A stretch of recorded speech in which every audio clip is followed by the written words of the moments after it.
So I'm going to start with this container, and one of the things that we really want to ingrain with our customers and people that watch us all over the world, if you get this wrong, you're done. And what I'm talking about is good soil.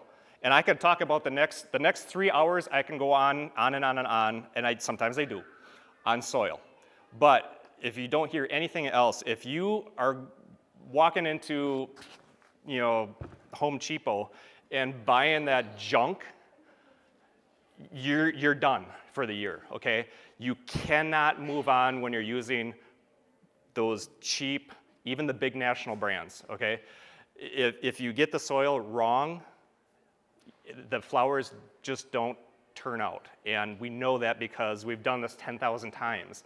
So they'll go to the store, the big box retailers, and they buy this junk, and they come to us and they get really nice quality plants, all right? And then they put them in there. So if you have cheap soil and good plants, what's the outcome? It just doesn't turn out. So if you have to start there, and that's why we preach on 3 things, and it really doesn't change. So we always talk about good quality soil because that's a starting point.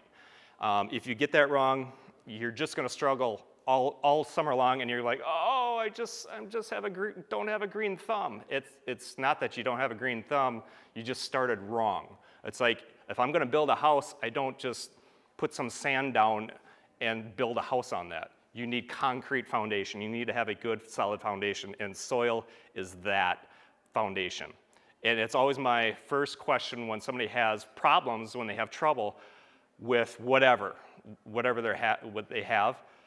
I ask, what soil are you using? Oh, I got that, big brand X. I'm like, found your problem. Take that, dump it on your neighbor's lawn, start over, because you cannot move on. Okay, so good quality soil. Explain what happens when you pull out a plant after season.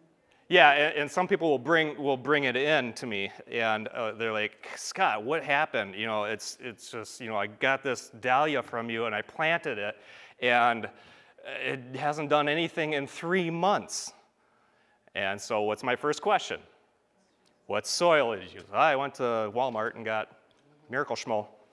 And I'm like, okay, watch this. And I grab the plant and I pull it right out, like a rabbit right out of the hat. And they're like, it didn't root in at all because there was no reason to. It had nothing there. There was nothing to root in. So that plant stayed just like it did. Now I use good quality soil, okay? It looks just like that 3 months from now. And it never rooted into the container. So you have to have good soil. And then we move on to. Where do you get good quality soil? Well, I'll give you the brands that we do like. Sungrow. We use Jolly Gardener. They're not the same. They're different companies. One got bought up by a big conglomerate, and they kind of told us smaller greenhouses. If you don't buy 10 semi-loads of soil, don't talk to us. And some other guys went and started this Jolly Gardener, and so they were the same guys. They just started their own company. So I do like Jolly Gardener, Sungrow, Metromix. We use Metromix 360 for decades, and that was a really good soil. There are plenty of good soils out there. If you're walking into a Walmart, you're not going to find it though. That's just flat out, you're not going to. So, and then we move on. So the 3 things that we always talk about is good soil. So covered that. Good care, and that's really your watering and your habits. And watering is going to make you or break you. So if you're just real flippant about your flowers, guess what? They're going to look like it. Okay. So if you don't put the time and effort into it, they're going to look like you didn't put the time and effort into it. If it's the last thing on your mind, I get it. They're just flowers, right? But if you came by me and you spent $300. Put some time and effort into it. They're not going to water themselves. The rain's not going to do it, okay? You have to put some time and effort into it. And our flowers look great, our yard looks great when we go through and decorate everything because we put the time and effort into it. So I get it, you're not going to put in, that's my job all day long, but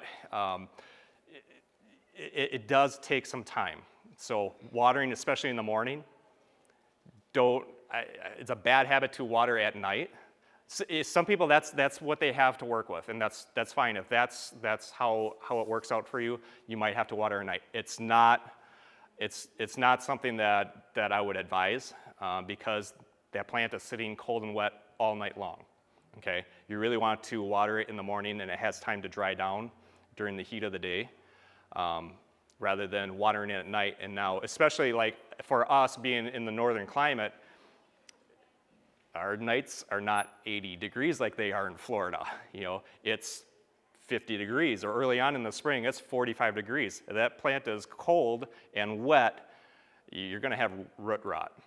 So that second thing is the habits, basically the care, and then good fertilizer. We make our own fertilizer. We started doing that 14 years ago, I think. So we have our Beat Your Neighbor fertilizer. That's us.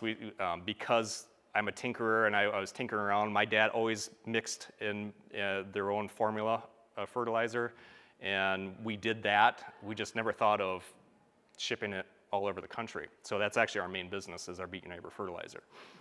So it is a good fertilizer. It's a good quality fertilizer. It's very concentrated, so you're not using this big shovel full of those big national brands, and feeling good about, if I had to use one of those big national brands, I would have to bring in a dump truck, to fertilize 500,000 flowers twice a week.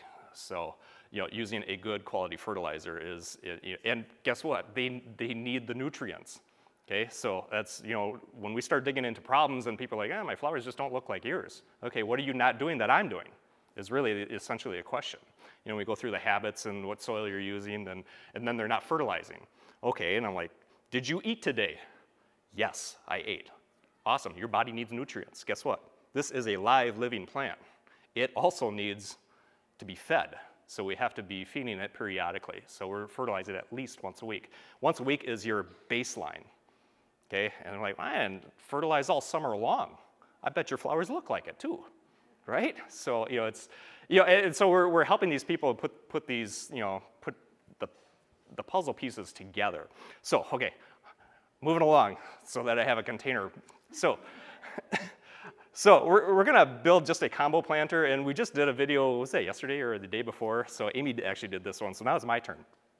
Hers will look better. But so a few of the things that you have to really think about is, okay, do you have sun or shade? And then we kind of start with our customers, like, where's this going? Do you have sun or shade? At least you can move, I have sun. Okay, here's the flowers that you need for sun. So there's a few considerations that you need for where you're putting this. And then there's 100 other different possibilities of, I have green shutters on my house, and some people want to match, some people don't care. But you have to decide what you want and what you're looking for, and most people don't get that technical, but we have a lot of people that come into the greenhouses and they have a map. I mean, they're like, they have it all mapped out, and that's fine. We can help you. So there's a few things that you need to think about. So sun or shade, okay? And really, are we talking full sun, or are we partial? So you might have to, if you're gonna have some flowers and say on one side of the house, on the east side of the house, you might have to just stop and take a look at it at 10 a.m. or at 2 o'clock, and what does it look like? Throughout or at least think about, okay, last summer, yeah, there's some trees here, and it gets shade at 11 a.m. on. So, okay, well, now we're not full sun anymore. We're talking about partial sun or just peaks of sun. So that puts us in a different category of, okay, I'm not using geraniums or other flowers that need full hot sun. So, and what do you want, where's this container going? Is it going up against a wall?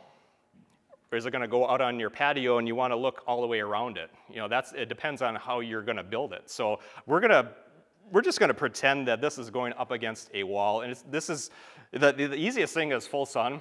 I love it when people say, I got full sun. Like, awesome. That's like 90% of the flowers are going to be for sun. If you're like, I got full shade, well, that puts us in a whole different category, and there's not as much possibilities and things that you can use for shade. So I tell people, get a chainsaw, make sun, cut some trees down. Like, no. Okay. So so I'm going to put this in the back. So this is a dahlia, and I'm going to put this in the back. Now, if we were putting this on a deck and we want to look at this all the way around, then I would probably put it right smack in the middle, and then that would kind of change it up. But I'm going to put this in the back. Another thing with tags, I can't tell you how many times a year somebody's like, I had a flower last year. All right, that helps me with nothing. I've got a lot of flowers. Okay, that helps me none. What was orange? Okay, I got a lot of orange flowers. Take your tag and just stick it in there, and then you can keep it. You know, that next year you can bring this into me and say, this is what I have, do you have this? That really helps us and makes our jobs a lot easier. So this is heliotrope. And I was going to pass stuff around, but I think I'm not going to pass it around. Maybe if you want to smell these afterwards, these smell awesome. So I've got a couple of smelly ones, like good smelling, not like, you know, pull my finger smell. I've got good smelling ones, okay? Amy's cringing in the back. So this is heliotrope. So this is actually, you know, thinking about your taller flowers. So heliotrope and dahlias are going to be quite a bit taller. So we're going to put these towards the back. I love heliotrope. It's a great, draws in the pollinators. So I'm going to put this closer over here. I'm trying not to make a mess. Quick question. Sure. So I know you're stuffing them in there so you can get it going. When you purchase them and they're all rooted in like that, I thought somebody said you're supposed to Good question, yeah. Loosen up. Here's something that I've never done before, okay? We plant 500,000 flowers a year. I've never ruffled up the roots. You know why? You can ask me why. Why? Okay, good. Thank you. Because we use good soil, okay? I see that all the time, like, don't you ruffle them up? No, I don't, because I use good soil. I don't need to, because you know what's going to happen in the next week? These roots are going to start rooting right into that good soil. If you're not using good soil, just skip it. Just don't bother. You're just going to be frustrated. So, moving on. But that's a great question, and it's one of those things that a lot of people think they need to do. You're not going to hurt anything. You're even being root bound. No big deal. You know, I'm putting it in here. I'm confident that it is going to root in.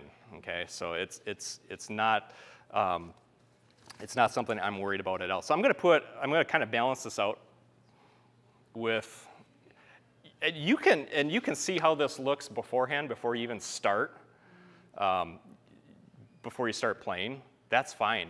A lot of times we'll take our counters in the greenhouses and we'll just lay everything out. And they might be like, I've got 3 of these. Okay, you know, and we'll just kind of cookie cutter it in. But they might want totally different colors. And so yeah, we'll use our counters, and it helps give you a visual of what's going on. But I'm going to keep plugging away here. This is potato vine.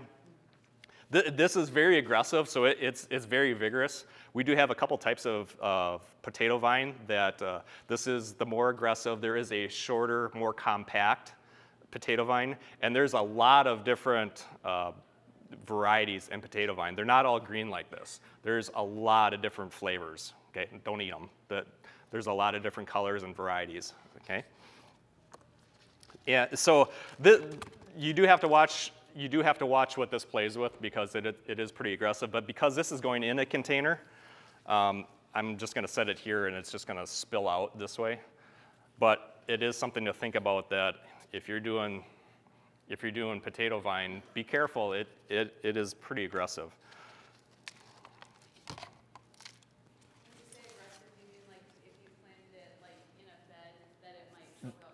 Yes, yep, very vigorous. So it has that very vigorous, you know, if I was doing a hanging basket, and these look awesome in a hanging basket, we'll plant 5, 6 different varieties, They look awesome. They can get a flower. They don't always. They do sometimes get a flower. Depends how heavily you fertilize. If you juice it like I do, if you give them the fertilizer, they will flower once in a while. But the hanging baskets with just the potato vine looks awesome. There's a lot of different varieties. Now, if I'm going to put this with a flower in a hanging basket, it's going to be a super petunia, because these are about the only things that can really compatible with, this is very high vigor, this grows strongly, and this grows strongly. So mostly just the green is real vigorous. But like I said, if this will get 6 feet long, so you can cut this. If you don't want that real long, just go ahead and cut it. Just cut it back to where you want it. This is Nemesia. This is very fragrant also. So if you like some of the fragrant flowers, these are nice. They almost look like little snapdragons if you look at the flower. But it is very fragrant. And if you want to come up here and smell it afterwards, have at her. I'm sorry, what is that called again? Nemesia. Yeah, there's different pronunciations. Nemsia. Nemesa. Okay. So that gets me close. Now, Amy and I have totally different planting styles, okay? So I like to plant heavy, and she likes to plant for potential, right? And that's fine. There's nothing, we just have different styles. So, but I like it instant. Like, I'm putting this on my deck today, and it's going to look awesome. So, if you want to, you might want to, maybe you want to save some money. That's fine. If you have, some people come to us and they've got this great big, like a half-barrel planter, and they put one wave petunia in there. I'm like, that's not going to be very impressive. Yeah, we're going to have snow in September. I mean, by the time it fills out, it's going to be done. Yes. How can you fit so many plants in that one pot? That's a good question. This is a pretty big pot, and notice I did fill it all the way up with soil. Okay, so it's going to have many gallons of soil, and it can draw that moisture. Some people, and there's nothing wrong with putting a milk jug in the bottom, but I went on a size container like this. I would fill it up with soil until you get into the really big containers. Then you might want to put something at the bottom.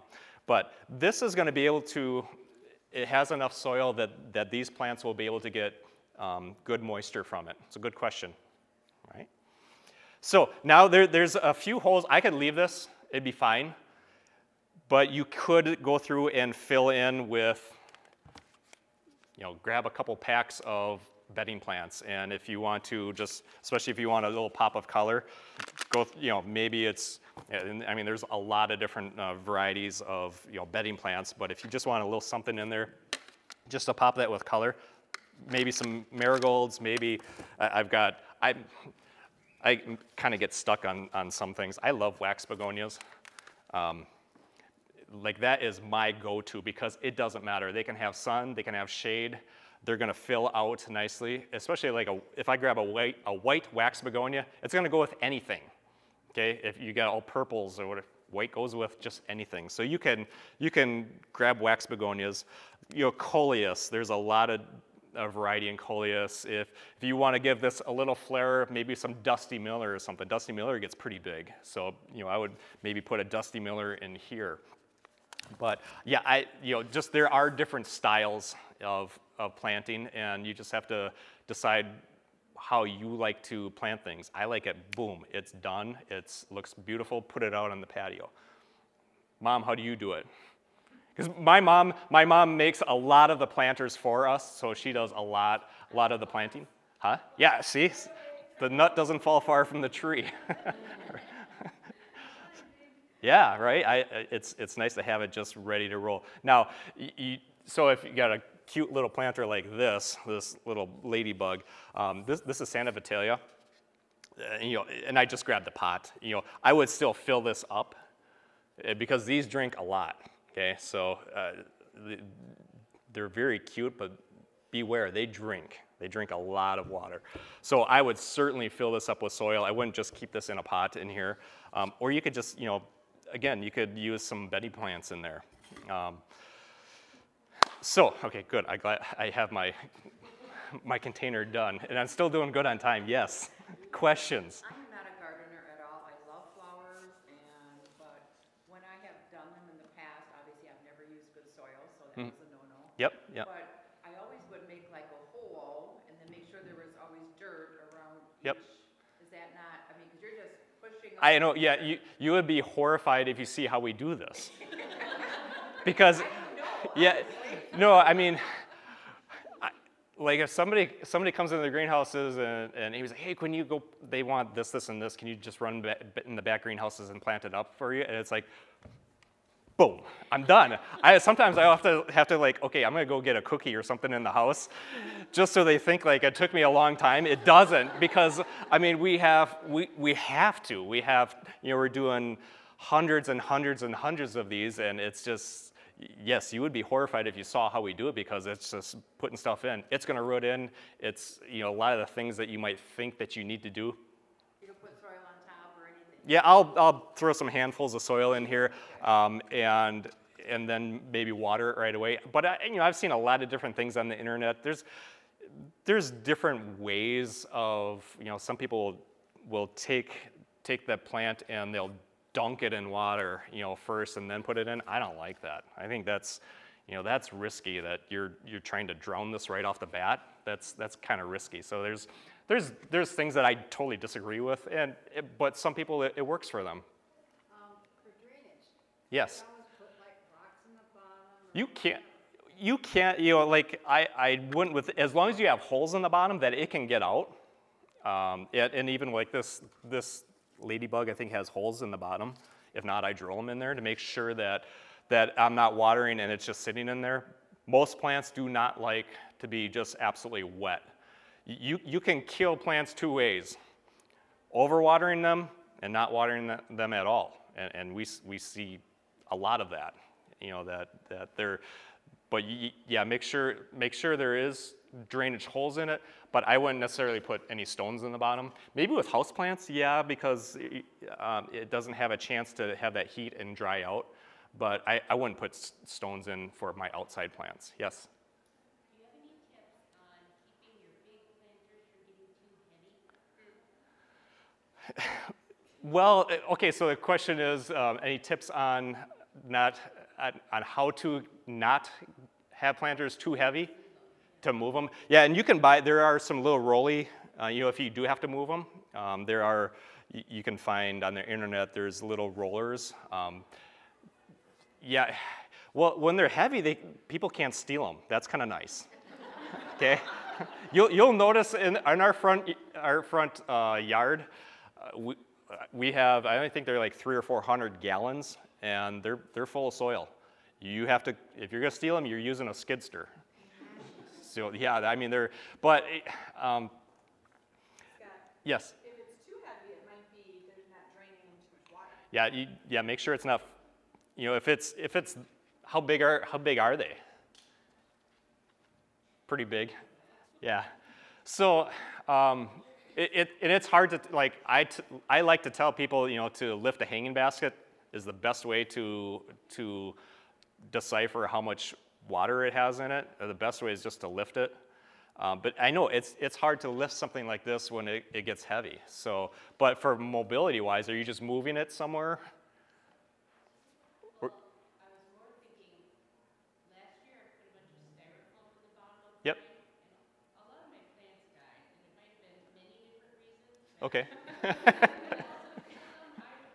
Yeah, and that's fine, but I see, like, they'll have a container like this and they don't want to fill it all the way up. I would certainly fill this all the way up, just because then it can't go anywhere. In the wind, they're not getting knocked over. So, but that's my preference. I like knowing that this has got 4 or 5 gallons of soil in it, and if I water, it's good.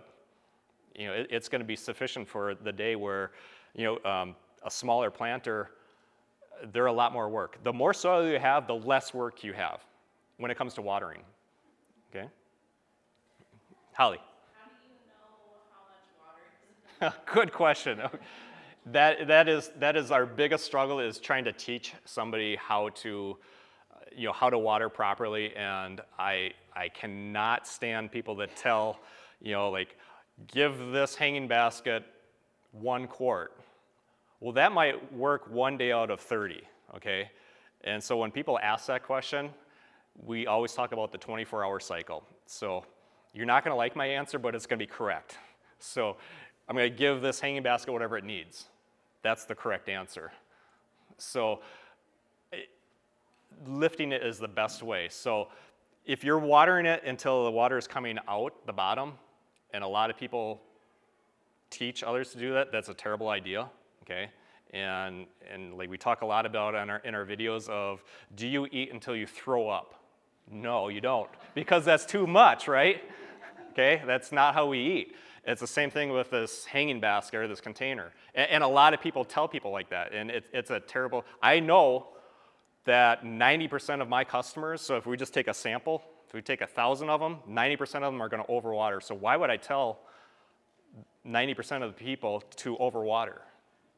They're gonna kill that hanging basket, and then they're gonna say, either they're gonna say, I just have a brown thumb. No, you're just doing it wrong. Or they're not gonna like me, they're gonna blame me. Well, I didn't do anything. It looked great when you walked home with it, right? I try to walk people into that, like, my hanging basket's dead. And I say, did it look good when you walked out of my greenhouse? Yeah, it looked great. Okay. So somewhere in between there, things went bad. So we have to figure out why, and 90% of people are overwatering. So don't water this. I like to go by the heft, okay?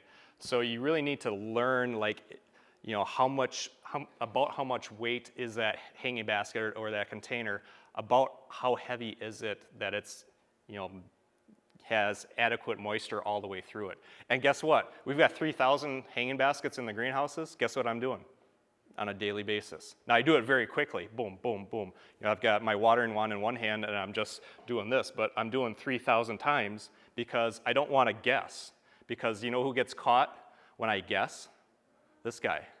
And I had some hanging baskets today. I looked at it, and I'm like, you know what? It's drooping. It's dry. No, it wasn't. It was wet. They look exactly the same, and it catches me all the time. So this plant will look the same if it's too dry. It'll look the same if it's too wet. And it's stress. It will stress. If you keep doing that, that plant will die. They'll give up the ghost. They just absolutely, you can, once in a while, and it happens to me, but if you let that, if it's in a constant cycle of so dry that the soil is hard and it's drooping, and then you do that panic, and we call this the knee-jerk reaction, and you're like, oh, and then guess what they do? I mean, they drowned it. So it went from dying of thirst to dying of being drowned. So if this is wilting, I'm going to go through it. I'm just going to give it a little drink. I mean, just enough, because that soil it's going to take some time for that soil to absorb some of that moisture, and then I might have to come back in an hour or so and then water it again and get it to where it should have been. I cannot make up for lost time. If this hanging basket hasn't been watered in 3 days, I cannot make up for 3 days of my neglect. We have to water it and try to get it back on track, and it might take an hour, it might take 2 hours, and you'll see it'll start doing that. But don't make that into a habit of, wet, dry, wet, dry, wet, dry. Guess what it's going to do? It's going to commit suicide, and it's just not going to. And it happens to a lot of people. What if you have one of those moisture tester things? That's a good. That is a good way to do it. And we tell people that, get a good moisture meter. That's a great way. It helps build confidence with you of, You know, get it, and don't just stick it in a little ways, get down into the soil. But last year we had, and it's on our YouTube channel, we call it the Help My Hanging Basket series. And our first video that we did, it was only a couple weeks and she killed her hanging, she didn't kill them, but they looked really, really bad. And she had a moisture meter, and I believe the moisture meter was not giving her an accurate reading. So she was like, I'm doing everything right. But she had a tool that was telling her false information, and she thought she was right, and she was doing everything right, but the tool was giving her bad intel. So, but we were able to get it back. Yes. Another question. The soil, does Yep. it come in 20-pound bags, 25-pound bags? How do you sell it? We sell it.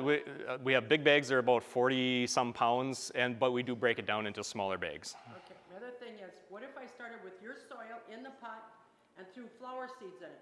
They'll go good? Maybe. That's you just like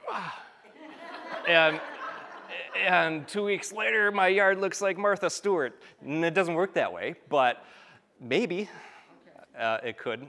Combination of that soil with that fertilizer, maybe? Maybe if you have all the steps down, the 3 things that we talk about, and you're doing everything, peachy keen, yeah, maybe. Okay. It was, yes. Scott, I came in a little bit late. Were you talking about how to prepare your soil? Is that how you started? Do you mix this fertilizer in? Nope, you don't mix it in, but I'll get to that as far as slow release fertilizer. So like our fertilizer is not, you do not mix it into the soil, you would mix it into the water. It's a water soluble fertilizer. And at this point, I would probably go through and you could fertilize it at this point. But slow release fertilizer, a lot of the times that is in the soil, and that's good. There's nothing wrong with that. Like an Osmocote. Osmocote is a good quality slow release fertilizer, and we put it in our hanging baskets. We just, we take and grab and throw in a handful when we're planting them, and that helps give them just a little bit of fertilizer for the next couple of months, and it gives them a little bit of feed. But do not rely on that as your end-all fertilizer, okay? And I tell our customers and people that watch us on YouTube or whatever, the slow release fertilizer, think of it as like a vitamin, okay? If I have my Flintstone vitamin, I don't say, I'm good, I don't need to eat lunch or supper, I had a Flintstone vitamin. It doesn't work that way. So slow release fertilizer it's just getting a little trace amount of fertilizer every time that you water it, but it's not a sustaining. It's not gonna make this plant look like this. So a lot of people will see, well, oh, the soil that I bought has slow release fertilizer in it. I don't need to fertilize at all. No, you do. There's nothing wrong with that. It's good to have that in addition to it, but it just like you're not gonna eat a Flintstone vitamin and be like, I had a Flintstone vitamin, I don't need to eat. It doesn't work like that. Oh, I'm getting the 2 minutes, 3 minutes to any other question? Yes. Just a quick question. Yep. With your higher grade soil, Mhm. comes the end of the season, you have to get rid of all your plants. Can you keep that soil in the pot and reuse it next year? We like to top dress, so yeah, you can reuse it next year. If I'm using this container, it's going to be rooted in, and you go to rip this out in the fall. You had a killing frost, and you're done. You're probably going to be, taking this out, and it might have roots all the way down. You'll probably have to break that up, but I like to top dress at least that 4, 5, 6 inches of soil. So yeah, you can reuse the soil, but just know that you might have to, like especially a potato vine you get a lot of roots, and yeah, you'll find the little tubers in there that look like little sweet potatoes, and you might have a lot of them in there. So if you have potato vine, it might be just full of them. So you'll have to rip those out, and hopefully throughout the winter, it'll kind of rot down. But yeah, you can reuse soil. Maybe one more question? Yes, Peggy. So you had said that you should fertilize at least 1 time a week. Yes. So how much is too much? Well, If you, it's pretty hard to, not that you can't, we've seen a lot of crazy stuff, but could you over fertilize? A lot of people will do we call it a constant feed. So they will fertilize every single time, but it's a lower dose. So that's a constant feed, and there's nothing wrong with that. I like to see, like if I'm fertilizing really heavily through the summer, once in a while, and I'm talking maybe once or twice a month at most, the fertilizer, you'll build up with soluble salts, and I like to flush it out with just clear water. So, and I do that on a hot day. It's a hot, sunny day, and I'm gonna tell you what I told you, do what I just said not to do. Water this until it runs out the bottom to flush it out, like once a month. If you're fertilizing really, really heavily, that way those salts that will build up will wash out. But you're doing it on a day that's hot, it's 85, 90 degrees, and then you can kind of wash that out. So it's not likely that you're gonna over fertilize. I mean, If you keep the. yeah, mix it as directed. Don't be like, 1 scoop's good. Do not do that. So Yeah. how do you know if you got the salts buildup? Is it white on the surface of it? No, it's not something that you'll necessarily see, and it's not. It's just to do it once in a while. It's not necessarily something you'll see. Oh. Yeah. Yeah. So. Yes. What makes petunias look so amazing throughout the whole summer? I mean, sometimes you get petunias where they just really start getting, I know water is important fertilizer, but is there like a kind that makes a difference? It's really hard to beat the super petunias. These just perform phenomenally, and these are little, but the super petunias, just anything you throw at them, they just perform. Yeah, they're gonna get bigger. This is gonna be like this. So the super petunias, especially the proven winners, if they're scraggly, something's off. Some people will be like, I gotta go through and I gotta trim my petunias, 3 times in the summer. I'm like, then that's a symptom that something's wrong. Sometimes I'll go through and I'll trim the petunias up, but never 3-4 times in the summer. All right, I think we're done. Yeah, we're done. All right. Thank you. Thank you. Yep.